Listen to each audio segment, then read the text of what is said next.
Assalamu alaikum everyone, welcome back to the channel. So today we are going to make Lotus Biscoff cake, and so this is really sweet recipe and it's amazing. You should try it out. Let's start.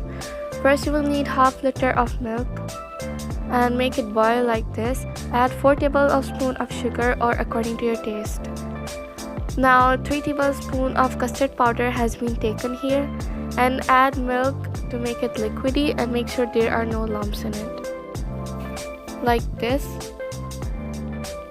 Now add the custard in the milk and mix. Now that after adding our milk is ready, let's move to the next step. This is whipping cream 500 ml.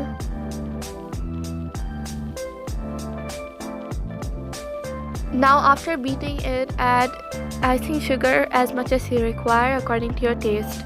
Now add vanilla essence 1 teaspoon.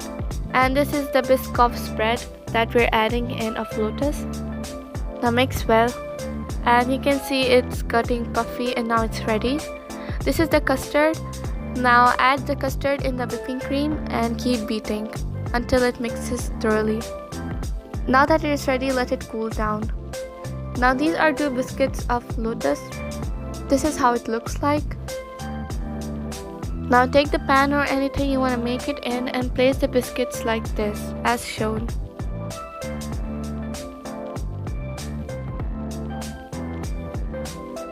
Now layer it up with the cream. And again another layer of biscuits and again cream. Keep doing like this till the end. Now that once it's done, decorate it up how you like it. Our yummy recipe is ready to eat. And I hope you will share this recipe with your family and try it too. If you like my video, don't forget to like, share and subscribe my channel. Thanks for watching.